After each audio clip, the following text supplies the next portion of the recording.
Boa noite, sou muito fã do seu trabalho e acho bastante interessante esses relatos de lobisomem. E eu sou de uma cidade do interior da Paraíba chamada Remígio. O meu nome é Davi, eu tenho 22 anos e quando eu era criança, eu sempre ouvia histórias de lobisomens que eram contadas pela minha avó. Porém, eu nunca acreditei nessas histórias, exceto um dia quando a minha avó falou que teve uma época em que ela disse que tinha um amigo que tinha comportamentos estranhos. E um desses comportamentos era dormir o dia todo. E sempre, em noites de lua cheia, ele falava que tinha compromissos inadiáveis. E quando retornava do tal compromisso, era só no dia seguinte, e sempre com a roupa rasgada. E quando todos perguntavam por que as suas roupas estavam rasgadas, ele falava que tinha sido seguido e atacado por cães da raça Pitbull. E isso acontecia quando ele tinha ido à casa de um amigo dele. Bem, ele sempre usava essa desculpa. E também usava esse falso testemunho para conseguir se safar e mudar de assunto. Mas na verdade, naquela cidade quem tinha cães daquela raça Pitbull era um vizinho que era de uma idade mais avançada, que morava a alguns metros da casa da minha avó.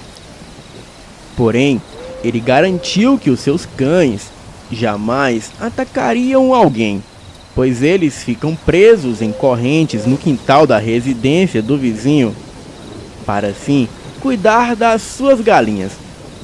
Bem, um detalhe, este homem que era amigo da minha avó nunca parecia envelhecer.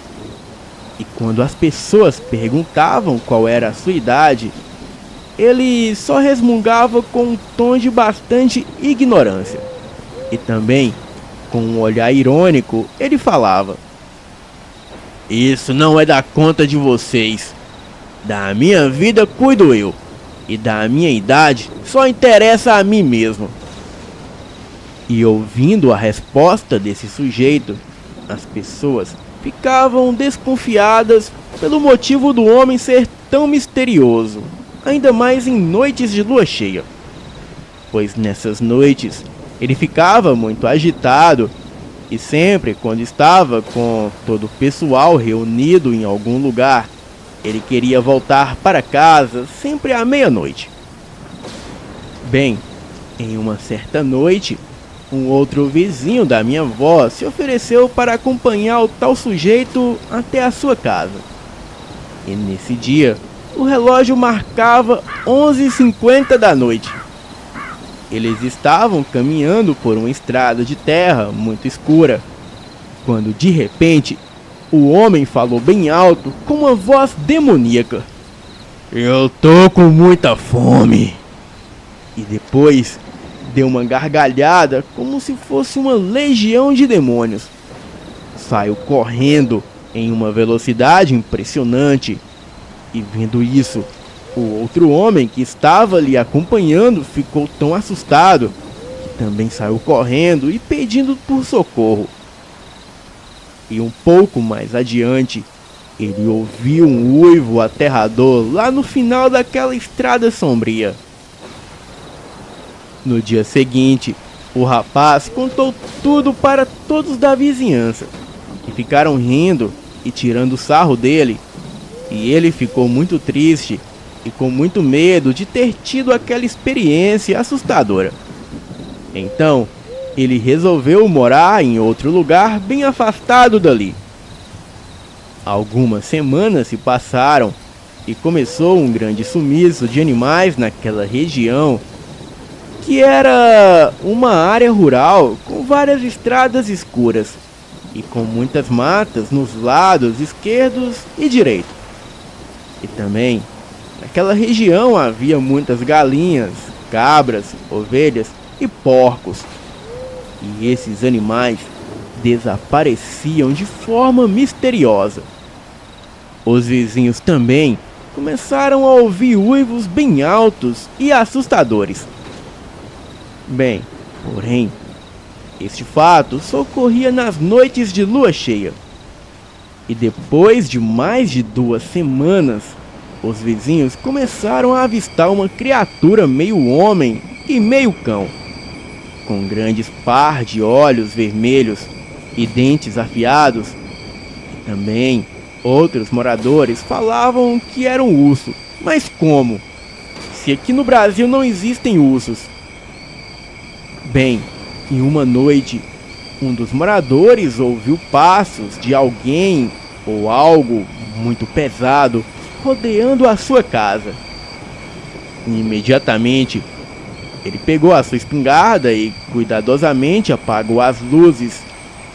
E da brecha da porta, ele espiou e viu uma criatura enorme com pelos negros. E aquela criatura estava agachada. E logo em seguida aquela coisa ficou de pé, igual a uma pessoa. Bem, aquela criatura terrível tinha cerca de 2 metros de altura. Tinha unhas muito grandes e pontiagudas. E também grandes dentes, olhos vermelhos, e as suas patas traseiras eram enormes, como se fossem as de um cachorro. E depois, aquela criatura deu um grito muito feio e ficou rodeando a casa, rosnando e uivando muito alto. Depois disso, tudo ficou em silêncio. Porém, o vizinho pegou a lanterna e saiu para verificar se aquela besta dos infernos tinha ido embora. Mas para o seu espanto, quando ele chegou no quintal e clareou com a lanterna, ele viu aquela criatura devorando um dos seus cachorros. Ele atirou 5 vezes na criatura e 2 tiros acertou. Bem, aquela coisa saiu gritando e correndo em uma velocidade assustadora. Ali, um pouco mais próximo, outra vizinha também ouviu o barulho dos tiros e perguntou por qual motivo para que o seu vizinho estivesse atirando. E ele respondeu: "Olha, dona Conceição, eu descobri quem foi o responsável pelo sumiço de muitos animais. Foi um lobisomem." Bem, se passaram mais de 1 semana. E em uma quinta-feira, noite de lua cheia por volta das 11h30 da noite, os vizinhos montaram a armadilha para pegar o lobisomem. E depois de todos entrarem em suas casas e ficarem esperando dar o horário certo, quando o relógio começou a marcar meia-noite, a minha avó, junto com os demais vizinhos, ouviram uivos que vinham da mata. E neste momento, alguns pegaram as suas espingardas e ficaram aguardando aquele lobisomem horrível. As pessoas estavam em cima das árvores, mas infelizmente só 3 vizinhos tinham espingardas. Mas mesmo assim, eles deram conta, pois quando o lobisomem se aproximou, eles atiraram por várias vezes, atingindo aquela criatura dos infernos. E então aquela coisa saiu correndo e rosnando em disparada em direção à mata. E um dos vizinhos muito corajosos perseguiu aquele ser. Ele encontrou a criatura agonizando de dor. E também a criatura estava sangrando como se fosse um saco furado. E ele, vendo que o lobisomem não tinha forças para correr, aquele homem atirou mais 3 vezes contra a criatura. E aquele monstro já estava voltando à forma humana. E foi aí que ele olhou mais de perto e viu que o lobisomem era aquele homem misterioso que nunca revelava a sua idade. Bem, depois desses fatos, as coisas começaram a melhorar. E ninguém não tem mais medo de sair de casa à noite, pois o lobisomem já não mais existe naquela região. Bem, Fael, obrigado por contar o meu relato. Um forte abraço para você e a todos os inscritos do canal Elite Oculta. Boa noite.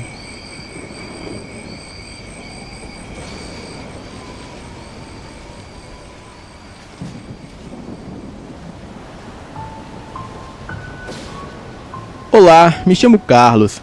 Moro atualmente em Pernambuco, mas morava em Palmares. E foi lá que isso aconteceu comigo.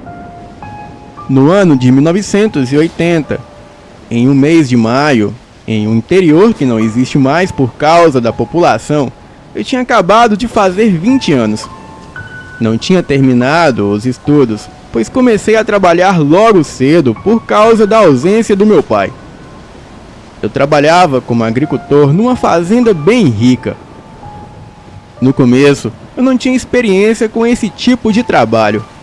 Eu só sabia cortar mato e ajudar pedreiro. Mas o dono da fazenda me deu uma oportunidade para trabalhar com ele. E um dos seus trabalhadores iria me auxiliar. Então, 3 meses depois, a minha mãe ficou doente. De uma doença que naquele tempo os médicos não sabiam dizer o que era. Passavam remédios de dores, febre, gripe e até antibióticos, mas só faziam aliviar as dores por umas 5 horas e depois voltava. Então, eu saí à procura de informações em todos os lugares, e de tanto perguntar e bater de porta em porta, eu encontrei um velho que bebia num pega bêbado, e ele me falou que havia uma velha que morava depois do sítio da pedra e que mexe com plantas e cura doenças. O nome dela era Dona Benedita, e que lá eu poderia achar um remédio para a doença da minha mãe, mas que eu fosse com pressa, pois ficou sabendo que ela só estaria por mais 3 dias, e hoje era o seu 2º dia, e que depois de amanhã ela iria embora. E como só tinha eu de homem entre os 3 filhos, já que o meu pai nos abandonou quando soube que a minha mãe estava grávida de um tarado que tirou proveito dela enquanto ela dormia em casa sozinha, o meu pai se sentiu traído e ficou com mais fúria quando ela disse que o bebê não tem culpa. E minha mãe teve que cuidar de tudo e de todos nós com os nossos avós. Eu tinha que ir atrás dessa velha. O velhinho me passou informações do caminho que era muito longe. Então eu voltei para casa e contei para a minha mãe e para as minhas irmãs sobre a velha. A minha mãe ficou com uma cara bastante assustada e falou que sabia quem era essa senhora e que também conhecia o caminho para chegar lá. E foi então que ela me segurou, olhou para mim e começou a falar com uma voz trêmula. Você não vai para lá não. Esse caminho tem um amaldiçoado que vive por lá desde quando eu era moça. Me prometa que não vá atrás dessa senhora. Eu respondi dizendo que era o único jeito para ela melhorar e ficar boa. E com um pouco de deboche, eu escondi o meu medo. Falei que esse amaldiçoado já deveria estar morto, já que a minha mãe tem 57 anos. As minhas irmãs concordaram comigo, dizendo que era melhor, porque nenhum médico da região sabia que doença era, e que nós não tínhamos dinheiro para pagar um de fora. A minha mãe nada agradou, porém ela concordou comigo, mas pediu que eu tomasse cuidado. E então, já perto das 18 horas, eu fui na casa de uns amigos para perguntar se eles iriam comigo. Mas como de esperado, nenhum deles quis ir, pois era domingo e todos iam ficar em casa descansando o dia todo. Então, na casa de um deles, eu peguei uma bicicleta Monarch emprestada, voltei para casa, tomei um banho, jantei e fui dormir.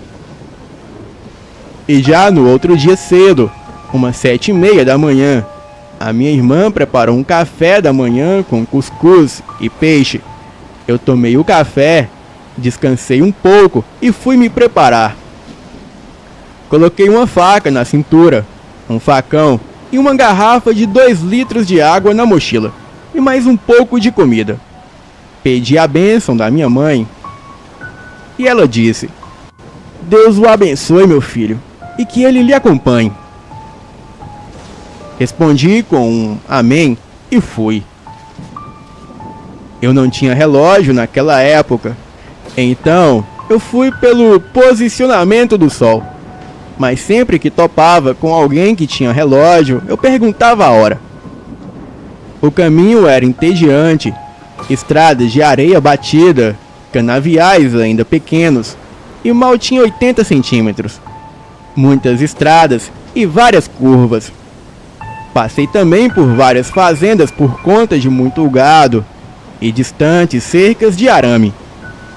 E em uma dessas curvas, já muito mais à frente, eu encontrei um senhor a cavalo, me aproximei e perguntei se ele tinha hora e se poderia me informar. O senhor tirou um relógio do bolso e respondeu que era 12:00. Ele parecia ser um senhor bem simpático e ele perguntou para onde eu estava indo. Então falei que estava a caminho da casa de Dona Benedita. Então ele falou com um olhar estranho: Homem, se eu fosse tu, eu tomava cuidado, porque a 1 quilômetro se encontra 2 entradas de estrada, e uma delas é a Negra. Entrada Negra? Por que esse nome? Por a areia ser negra, e também onde mora o amaldiçoado, que quando o pai saiu para trabalhar, ele violentou e matou a própria mãe. Então, quando estava sendo abusada, ela o amaldiçoou, e quando seu pai chegou, ele viu a sua esposa morta e o seu filho com uma faca na mão. E quando ele viu seu pai, ele correu sumindo no mato, e agora ele mora nessas estradas. O arriscado de dia é tomar uma bala, e à noite é ser atacado por essa criatura que berra. Assim dizem as pessoas que se arriscam a passar por lá. Eu, já suando frio, tentei disfarçar o meu medo e disse: Mas, senhor, aquele caminho não é trafegado, não? Não. Como eu falei, há 2 estradas, sendo que aquela era mais curta, pois é reta. Já a outra é com curvas e esburacadas. Olha, rapaz, um conselho que eu lhe dou é que você não passe por nenhuma delas e que volte para trás. Então ele olhou para mim outra vez e disse: Você vai por lá, não é? Senhor, eu preciso passar por lá. A minha mãe está muito doente e não temos dinheiro para pagar um médico bom. E essa Dona Benedita só estará lá por hoje. Entendo, meu jovem. Olha, se você tiver sorte, pode pegar uma carona. Às vezes aparece um motorista passando por lá. E que Deus lhe abençoe e lhe proteja. Assim eu me despedi, mas antes perguntei o seu nome, e ele falou que era Arlindo, e voltou para trás. A uns 70 metros, eu já conseguia ver as entradas. Pedalei mais rápido, e quando cheguei perto, tinha uma a 10 metros, que com 2 setas dizia o seguinte: à esquerda, entrada do padre, e à direita, entrada negra. Então eu fiz uma oração, pedindo proteção e livramento ao meu Deus. Segurei firme o guidão e pedalei, adentrando a entrada, que era rodeada de bambuzais e pé de mangas que estavam carregados. E eu, com fome, decidi dar uma parada bem rápida para tirar umas mangas. E eram enormes mangas, espadas. Eu tirei a minha faca da cintura e comi algumas. E passando alguns minutos, eu tive uma forte e estranha percepção. Parecia que eu estava sendo observado não muito ao longe. Então, rapidamente, eu coloquei algumas mangas na mochila, catei a bicicleta e pedalei rápido. E pedalando, eu escutei um som. Olhei para trás e vi uma caminhonete vindo na minha direção. E quando chegou perto, o motorista me ofereceu carona. E eu, sem pensar direito, aceitei.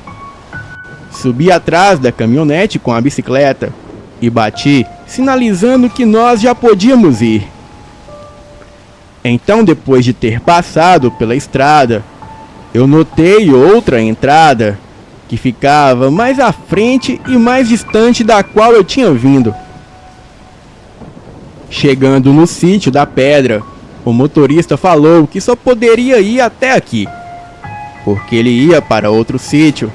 Então eu agradeci, mas antes dele ir, ele perguntou: "Ei jovem, você sabe da história daquela estrada?" Eu disse que sim. Falei que o homem chamado Arlindo me contou. O homem então falou meio assustado: "Oxe menino, esse Arlindo morreu já faz 2 anos. Ele disse rindo. Eu então fiquei branco e perguntei sem graça: "Ele morreu como?"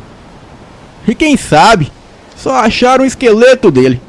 E só souberam que era ele por causa da identidade que estava na calça dele. Me surpreende você ter conhecido ele antes de morrer. E assim ele ligou o carro e saiu dali. E eu fiquei com o coração a milhão de medo. E só me perguntava várias vozes que diziam o seguinte: como assim? Montado na bicicleta, eu fui pedalando pela estrada e esse pensamento saiu quando um homem passou por mim e me deu boa tarde. Então eu voltei e observei o sítio, que parecia mais uma vila. Tinha poucas casas e parecia que só morava gente velha ali. Eu fui rumo à saída do sítio da pedra e na saída eu vi uns senhores sentados na calçada de frente às suas casas e perguntei onde morava a dona Benedita. E um deles falou que era só pegar a terceira estrada à direita. E logo eu veria a casa dela. E assim eu fiz, e chegando perto da casa dela, eu percebi que era uma casa bonita, com um terreiro bem limpo, e que umas galinhas eram bem gordinhas. Não tinha cachorro. E quando cheguei, ela logo saiu. Era uma velhinha baixinha, cabelos esbranquiçados, mas toda em forma. Parecia que se exercitava e também era bonita de rosto. Ela nem tinha rugas e a pele dela era firme, e isso me deixou bastante surpreso. E ao lado dela, com o gato, que da primeira vista eu tomei um susto, pois o gato era bem maior que os gatos que nós vemos hoje em dia. Parecia que tinha uns 50 centímetros, mas muito bonito. Todo cinza, com patas e as pontinhas da orelha laranja escuro e olhos azuis escuro. Então ela perguntou o que eu queria, e eu falei que ela podia ter um remédio para a doença da minha mãe. E o que ela tem, meu jovem? Eu não sei, dona, mas eu posso falar os sintomas. Os médicos da região não sabiam dizer qual doença ela tinha. Então ela falou que eu a rodeasse, e assim eu fiz. E chegando atrás da casa, eu vi várias plantas num cercadinho de 4 por 7 de tamanho, eu acho. Várias galinhas, um chiqueiro e pés de acerolas doce, e um terreiro de uns 10 metros quadrados. E nesse cercadinho tinha plantas que já tinha visto, e outras que eu só vi ali. Ela então aproximou das plantas e perguntou o que a minha mãe tinha. Eu falei os sintomas, e sem falar nada, ela foi arrancando 7 plantas, levou para um balde cheio de água e as lavou. Depois colocou em cima de uma tábua e arrancou as folhas, deixando 2 galhinhos, e em cada galho, apenas 5 folhas foram cortadas de cada planta. Eu só fiquei parado, olhando, enquanto ela fazia tudo sozinha. Ainda perguntei se ela queria ajuda. Ela falou que eu podia fazer o fogo e só isso, pois mais alguma coisa eu a atrapalharia. Ela pegou sal e jogou por cima delas. E quando eu fiz o fogo, ela pegou, colocou uma panela e uma água estranha de cor verde. E quando a água ferveu, ela jogou os galhos dentro. E enquanto isso eu fiquei olhando para o seu corpo. E não vou mentir, que senti atração por ela. Eu acho que ela percebeu. Bom, quando ficou pronto, ela colocou num pote de vidro. E quando me entregou, olhou para mim e me perguntou se eu queria mais alguma coisa. Então eu me aproximei dela e a beijei loucamente. Rasguei as suas roupas e ela tirou a minha e se pôs de joelho e começou a fazer aquela coisa. Eu tava louco de tesão, pois era a minha primeira vez. Então eu fiz na boca dela. Entramos para dentro de casa e fizemos sexo como loucos, fazendo várias posições. Era um tesão, senti ela toda molhada. Então fizemos em todo lugar da casa e transamos loucamente. Enquanto fazíamos aquilo, eu tive uma impressão estranha. Aquele gato, ele estava me olhando o tempo todo. E para onde nós íamos, ele ia atrás. Bem, aquela foi a minha primeira vez e foi maravilhosa.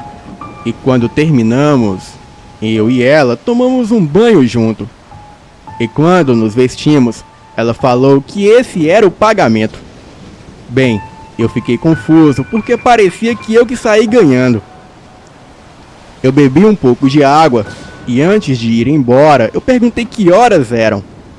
Ela então apontou para a parede e quando olhei, faltava 20 minutos para as 17 horas. Eu então me apressei, colocando o frasco com o remédio na mochila e saí dali voando na bicicleta.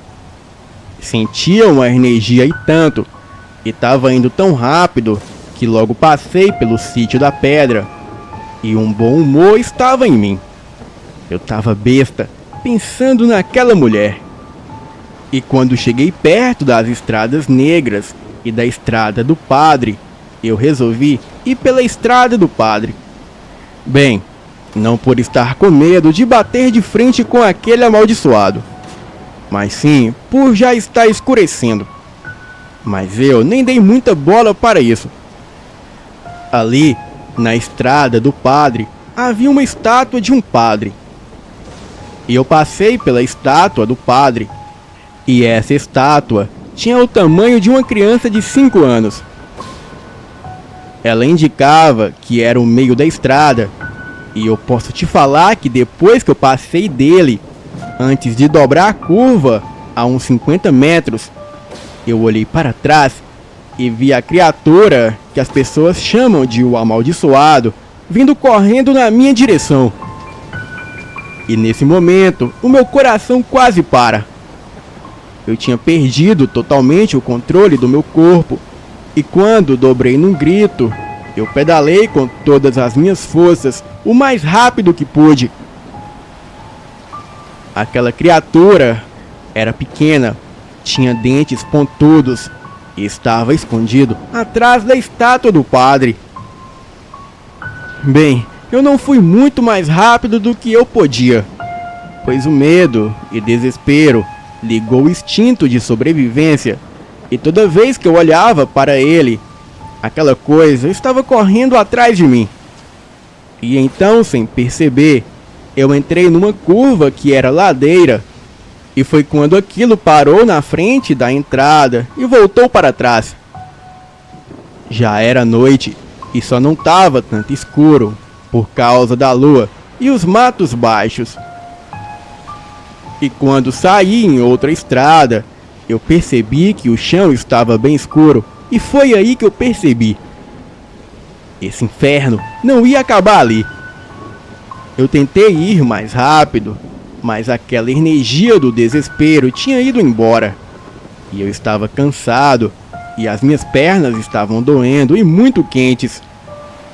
Porém, eu não podia parar. E quando eu estava a uns 10 metros da saída da estrada negra, eu passei por um buraco que eu não tinha percebido. Então, com a cacetada do pneu da frente na rocha, ele furou. E eu rapidamente desci e fui empurrando, mas estava muito cansado. Quando saí dali, eu parei na estrada dos canaviais pequenos e sentei na levadinha da estrada. Tirei a garrafa de água da mochila e eu não parava de tremer. Minha cabeça estava doendo, tentando processar tudo aquilo. E com muita sede, eu bebi água. Recuperei um pouco de ar e quando guardei a garrafa, eu tive a ideia de pegar os capins de elefante e tentar encher o pneu da frente. E assim eu fiz. Com a ajuda da faca e do facão, eu consegui tirar a câmara de ar. Peguei uma boa quantidade de capim e soquei no pneu. Bem, parece mentira, mas funcionou. Mas para acabar com a minha alegria, eu escutei um uivo que me fez ligar todos os sentidos. Senti um medo enorme e o meu coração batia calorosamente. E então eu escutei uma coisa pesada correndo. E ao olhar para o lado, eu vi uma coisa totalmente magra, alta e preta, parecendo uma mistura de cachorro com gente, e todos os meus sentidos me falavam para correr. Mas quando tentei, as minhas pernas estavam travadas. Aquilo vinha bem devagar na minha direção, e a sensação que eu tinha era de morte.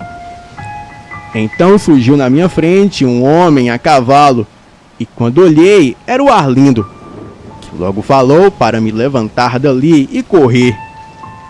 E pelo leve momento eu senti um alívio.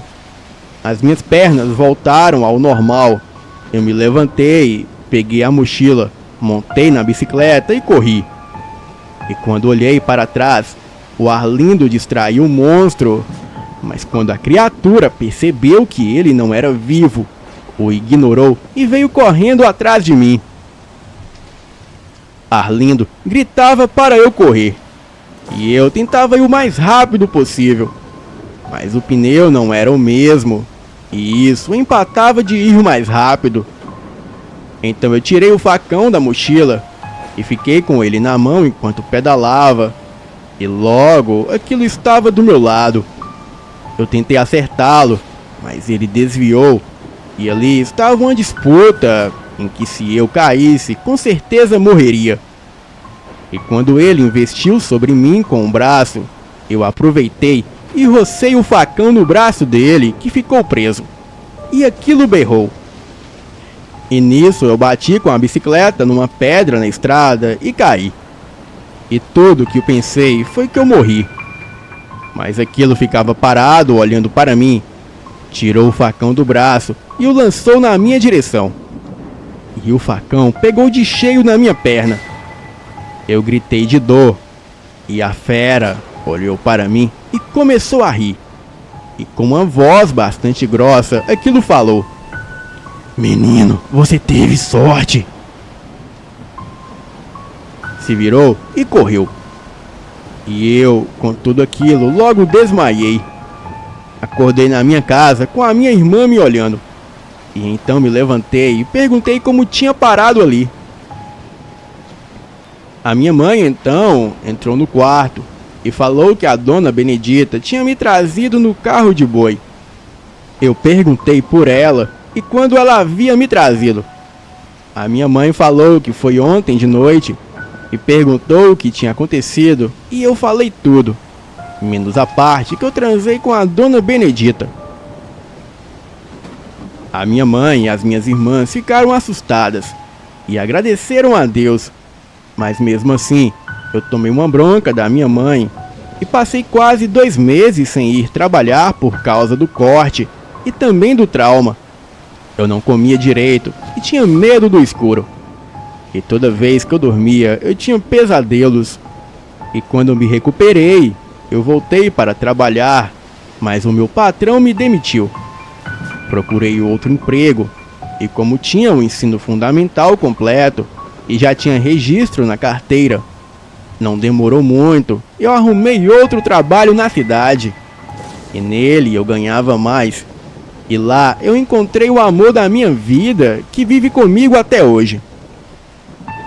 Então, a minha mãe, já recuperada, vendeu a casa e fomos morar na cidade, onde a escola era mais perto de casa e era melhor para as meninas. Hoje em dia, a minha mãe não está mais entre nós e as minhas duas irmãs se casaram. Uma mora em São Paulo e a outra mora perto de mim. E toda vez que nos juntamos, eu conto as histórias para os meus netos e sobrinhos netos. Bem, essa foi a minha história. Boa noite.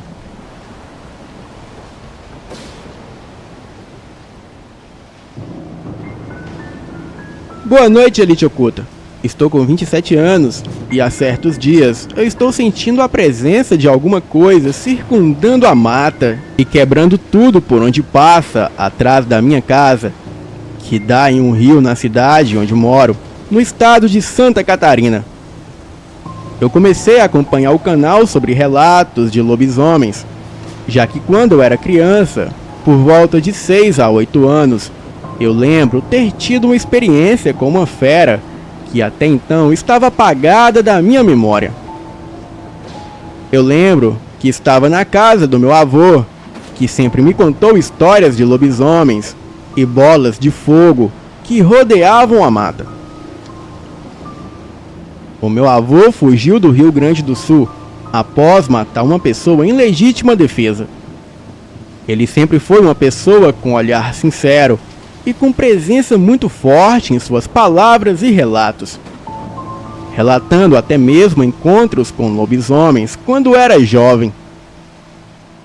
E quando ele morava no campo com os meus bisavós. Certo dia, estava na casa dele, que era de madeira, e lembro ter acordado de madrugada com barulhos no estábulo, onde o meu avô deixava o cavalo que ele usava para trabalhar. O estábulo ficava do lado de fora, a poucos metros da parede do quarto.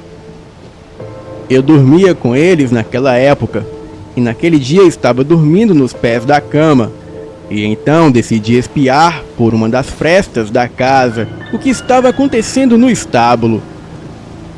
A casa era alta, de chão, e o meu avô guardava a sua carroça embaixo da casa, e a visão da fresta dava certinho onde o cavalo ficava para descansar durante o dia.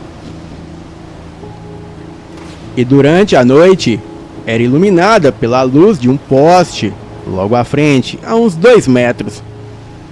Levantei sem que eles percebessem e me deitei no chão da casa para olhar por uma das frestas. E foi quando eu observei aquilo. Um animal todo marrom, em pé, com a cara deformada como a de um cachorro, só que mais feio, e com poucos pelos no corpo, com orelhas grandes caídas para a frente, e do tamanho de um cavalo em altura. E estava olhando diretamente para mim, e permanecia imóvel no meio do estábulo. Eu fiquei olhando por um minuto para poder ter certeza que não era o cavalo, e afirmar para o meu avô o que eu estava vendo. E aquilo olhando diretamente para mim, e os meus olhos cheios de lágrimas não podiam acreditar no que estava presenciando. Eu comecei a lacrimejar de medo, e quando não podia mais encarar a coisa lá parada, eu tive que limpar os meus olhos. Então voltei a espiar, e aquela fera havia desaparecido. Eu voltei com muito medo para a cama, rastejando e chorando, com medo de acordar os meus avós. Eu tinha a impressão de que aquela coisa agora estava embaixo do porão, logo abaixo de mim, separados apenas pelo assoalho, e percebendo os meus movimentos em cima, como se soubesse o que eu estava fazendo. Eu me lembro de não contar nada a ninguém, pois no outro dia eu acordei com aquela fera nos meus pensamentos e acreditei que fosse um sonho, já que não podia acreditar. mesmo sentindo o salgado das lágrimas em minha boca e sabendo o quanto eu demorei para pegar no sono novamente. Pois bem, depois de muito tempo fora, eu voltei para minha casa, aonde anda acontecendo coisas estranhas de um tempo para cá. Eu sinto como se alguém me vigiasse, enquanto dou as minhas voltas próximo às margens do rio. E muitos sinais agora estão me direcionando para saber mais sobre as criaturas que vivem nas florestas, como se a antiga maldição estivesse retornando para me atormentar. Eu passei a ver nitidamente entidades em locais assombrados da cidade, como se fossem pessoas, mesmo que logo se despeçam ao ver que estou as observando, sumindo no nada. A mata parece ter um lobisomem lá, conforme os relatos do canal indicam. Tudo muito recente ainda, coisa de um mês. Então acordei ontem cedo e choveu muito por aqui. E foi então que tirei a foto de alguns rastros que encontrei próximo ao rio. E ao ver o vídeo hoje do lobisomem do Haiti, eu vi um conto onde os sacis ajudam e livram um homem de um lobisomem que o perseguia. Perto do rio tem um bambuzal e eu pego alguns bambus para marcar as áreas onde eu planto as minhas árvores. E o engraçado é que eles estavam verdes, e quando os peguei, agora com o passar do tempo, eles estão com furos estranhos, como se fossem tocas de algum inseto grande. E isso só me encorajou a relatar minha hipótese de ser observado pelas entidades que regem na escuridão da mata. Curupira, lobisomem e o saci que de alguma forma está me protegendo. E também protegendo as minhas árvores da fera. Bem, seguem as fotos dos rastros. Se cuidem. Boa noite.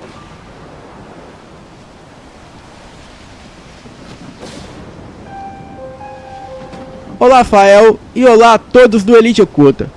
Eu me chamo Caio e sou de Jundiaí, interior de São Paulo. Sou muito fã do seu canal e do seu trabalho. E já agradeço desde o começo por ler o meu relato e digo que os nomes já estão mudados. Bom, Fael, o meu relato aconteceu na cidade de Bede Bacite, próximo a São José do Rio Preto. Era a época de quaresma de 2012 e eu tinha apenas 19 anos. Hoje eu já estou com 28. Em 2012 eu fui morar um tempo no sítio dos meus tios, porque eu gostava muito de lá. Eu fui no começo de janeiro e na primeira semana foi tudo tranquilo. Até que em uma noite de lua cheia, eu escutei os animais meio agitados no pasto, mas nem dei bola. E foi numa noite de lua cheia de quaresma, em época de carnaval, que o pior aconteceu. Eu e minhas primas e primos fomos para uma cidade vizinha curtir o carnaval sem nada de anormal.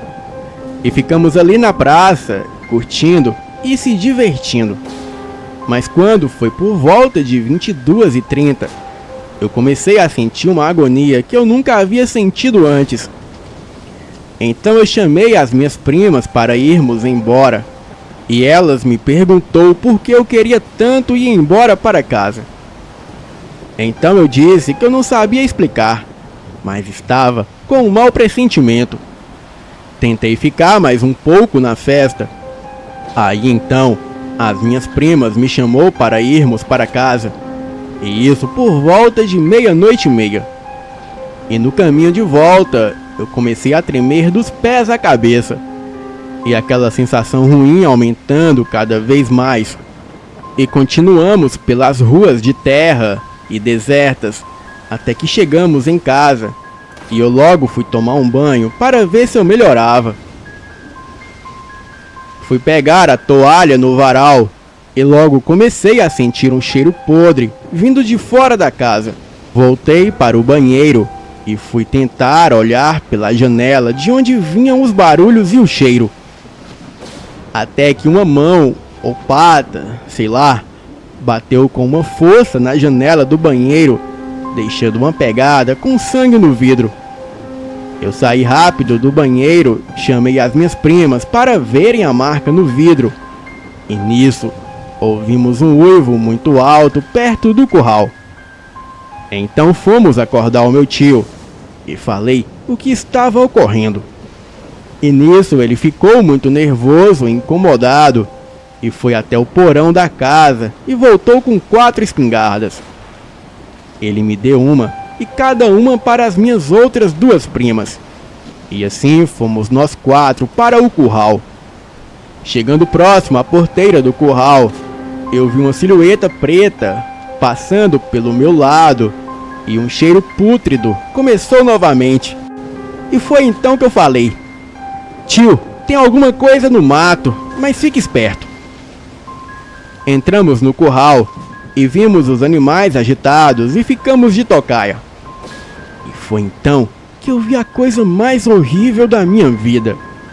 Na hora eu pensei que era um pastor alemão gigante, mas quando comecei a sentir o cheiro podre novamente e olhei diretamente no olho da criatura, eu só escutei o meu tio falando para correr que aquilo era um lobisomem.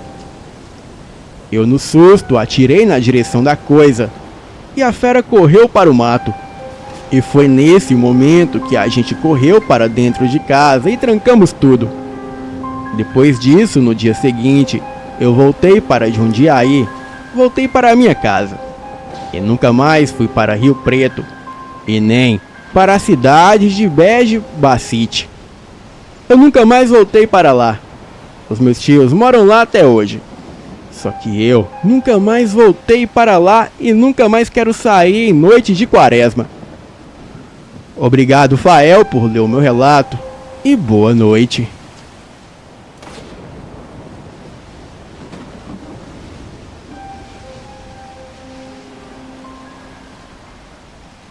Olá, Fael. Boa noite. Eu me chamo Larissa, tenho 18 anos e esse relato se passou com os meus pais no ano de 2005. A minha mãe se chama Helena e o meu pai Carlos. Quando eles se casaram, eles se mudaram para uma cidadezinha no interior de Minas, chamada Januária. E antes de se casarem, eles moravam em Belo Horizonte, mas como a vida na capital não estava fácil, eles se mudaram para esse interior e foram viver na casa da minha falecida avó, já que a casa estava desocupada há algum tempo. O meu pai não tinha emprego fixo, ele vivia de bico, e mesmo não tendo aluguel para pagar, eles passavam certas dificuldades, pois haviam contas para pagar e comida para o dia a dia. As contas foram se acumulando de tal forma que a luz e a água foram cortadas, mas para a sorte dos meus pais, meu pai logo encontrou uma proposta de emprego. Como ele havia feito alguns favores para Josefino, o prefeito da época, ele conseguiu um emprego com um bom salário para trabalhar no escritório da casa do senhor Ademir, amigo do prefeito Josefino. E como o salário era muito bom, ele precisava de um empréstimo para pagar as contas atrasadas e comprar uma bicicleta para ir ao trabalho que ficava próximo ao centro da cidade. E os meus pais moravam em uma ruazinha de terra depois da subida do cemitério, próximo ao Sesc. Então, ele conheceu um rapaz que trabalhava na Fiuza Cred, que se propôs a emprestar R$1.000 para o meu pai. Tudo isso por fora da agência de empréstimos, pois esse senhor era agiota. O nome desse senhor era Manel, e ele era conhecido da feiticeira da cidade, a Dona Lia. Ela sempre fazia orações e benzimentos para fechamento de corpo nesse rapaz, pois diziam as pessoas que ele virava bicho, e por isso era necessário a feiticeira fazer esses banimentos pelo menos uma vez por mês nesse moço. O meu pai pegou o dinheiro emprestado com o Manel que era amigo de um outro agiota chamado Zé Carneiro, mas que já havia falecido.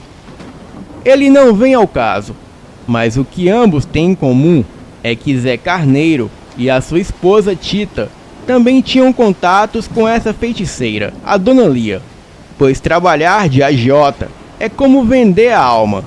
Dizem que o dinheiro é amaldiçoado.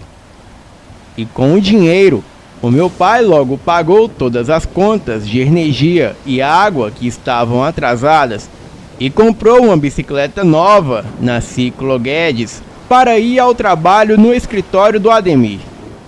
A minha mãe ainda não tinha filhos na época.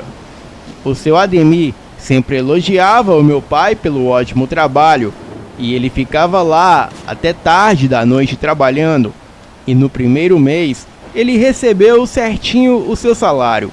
Porém, ele não recebeu as horas extras, que daria quase outro salário. Então meu pai pagou a primeira parcela do empréstimo certinho, pois eram 10 parcelas de R$ 150. Então, para comemorar, ele levou a minha mãe para jantar um belo de um peixe assado na beira do Rio São Francisco, no hotel e restaurante Viva Maria. Lá, ele encontrou o agiota. Eles ficaram conversando, e quando meu pai falou que trabalhava para o senhor Ademir, o agiota já ficou inquieto, coçava a cabeça e tocou no assunto do dinheiro. Então meu pai disse: "Seu Manel, eu te paguei certinho, então você não tem o direito de ficar jogando indiretas para mim, pois a próxima parcela ainda vence mês que vem." O seu Manel se desculpou com o meu pai e logo foi embora. O meu pai estava feliz, pois no próximo mês, além de receber as horas extras pendentes, ainda receberia o próximo salário. Só que o meu pai não sabia que o Ademir era caloteiro, e no dia do pagamento, ele fingiu de bobo que não devia ninguém, e o meu pai tinha que pagar o Manel no outro dia. E seu Ademir é um dos homens mais influentes e ricos da cidade, pois além de namorar o diretor do Cefet, uma escola federal, ele ainda tinha envolvimento na política e com outros esquemas de corrupção. E só muito tempo depois que o meu pai veio a saber desse babado. Então, o seu Ademir disse: "Homem, sossega o facho, que amanhã eu te pago." O meu pai voltou para casa e de manhã, antes do meu pai sair para o trabalho, o Manel, o agiota, já estava na porta de sua casa te cobrando. O meu pai disse: "Homem, vai-te embora daqui. Eu tenho até hoje para te pagar, né? Pois que eu saiba, o dia vai até meia-noite, não é?" "Ok, seu Carlos. Só passei para te avisar que se não pagar hoje, amanhã já não é mais 150, já é R$ 175. O meu pai, furioso, foi para o trabalho e na hora de ir embora, o seu Ademir chamou meu pai para lhe pagar. Daí ele disse: "Seu Carlos, eu vou te pagar seu salário e as horas extras do mês passado de uma vez.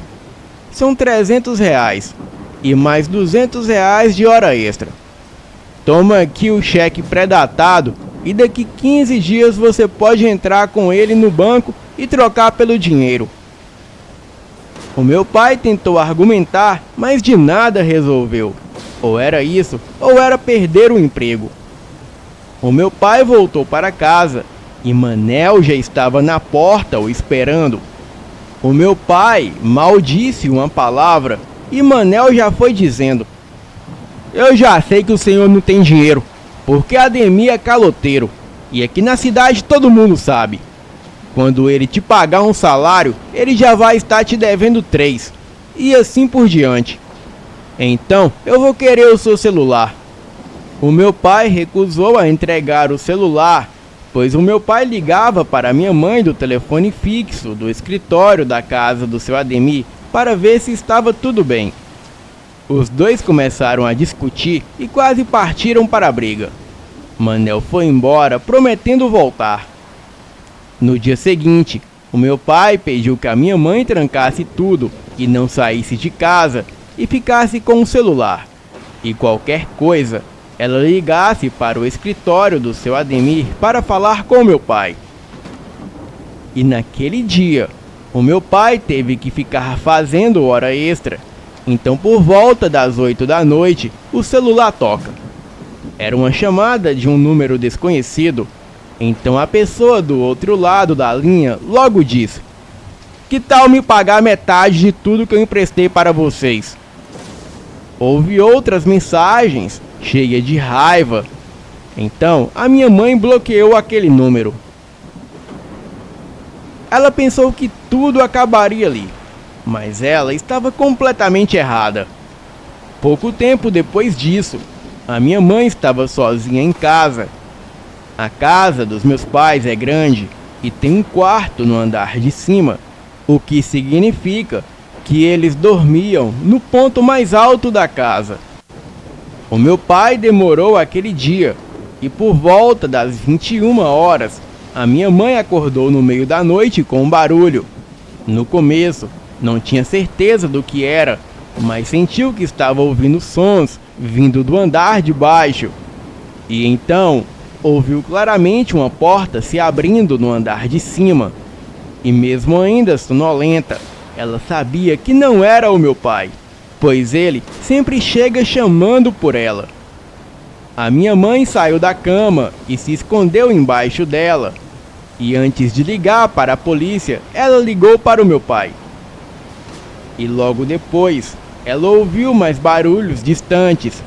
E depois passos subiram as escadas e a porta do seu quarto se abriu. Houve um silêncio. Então, as gavetas ao lado da cama foram abertas. A minha mãe tapou a boca com as mãos para não respirar alto. E logo em seguida, ela ouviu uma voz masculina murmurar: "Merda!" Naquele momento, ela sabia que era a voz do Manel. A minha mãe continuou sem se mover e rezou para o seu telefone não fazer nenhum barulho. Teve mais barulhos de objetos sendo remexidos. Ele estava revirando toda a cômoda.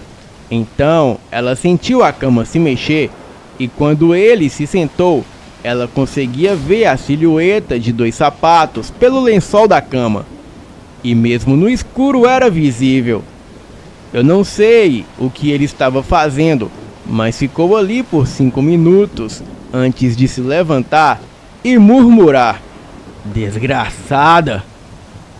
As gavetas foram fechadas e passos foram em direção à escada. A minha mãe esperou debaixo da cama até a polícia chegar. Eles fizeram uma varredura na casa e descobriram que todas as janelas estavam destrancadas. E depois, a polícia fez uma ocorrência. O meu pai logo chegou, mas naquela mesma noite, por volta das 3 da manhã, eles escutaram passos pesados em volta da casa. E depois, vários socos fortes contra a porta de madeira. Os cães da vizinhança se alarmaram e começaram a latir. E aquela coisa ali no quintal da casa deu um urro tão alto que os cães pararam de latir na hora e grunhiam de medo. O meu pai ligou a lanterna do seu celular, o Nokia 1100, e o que ele viu lá de cima foi a coisa mais horrenda de sua vida. Era um cão enorme, com orelhas de cabra. O corpo era tipo de um jumento, mas a aparência era de um cão. Os dentes eram grandes e tortos, e tinha algumas presas, e um focinho grande. A coisa fazia um som horrendo, se batia contra a porta e as paredes, fazendo a casa toda tremer. O meu pai ligou para a polícia. A atendente na linha ouvia aqueles uivos e o barulho das pancadas. A polícia chegou em torno de 5 minutos. Os policiais chegaram a ver a criatura no quintal da casa, mas ninguém tinha coragem de descer para abrir o portão para os policiais. Então, lá do portão de grade, A polícia atirou contra aquilo, mas não o acertou. Então, segundo a polícia, aquilo se transformou em um homem que logo pulou o muro dos fundos e sumiu na escuridão do matagal, pois naquele local não tem postes de luz nas ruas, somente em alguns trechos. A polícia não tinha coragem de ir atrás daquela criatura. E no outro dia, o meu pai contou tudo o que aconteceu para o seu Ademir, que o seu Manel invadiu a casa dele e ainda virava bicho. Ademir acreditou, pois ele é da Umbanda, e o seu Ademir mandou seus homens dar cabo no Manel, mas ele ficou sabendo e fugiu da cidade. E dizem que esse lobisomem agora vive na cidade de Pedras de Maria da Cruz. Bem, Fael, ainda moramos em Januária, nessa mesma casa, e já fazem quase 20 anos e nunca mais ouvimos falar dessa criatura. Boa noite.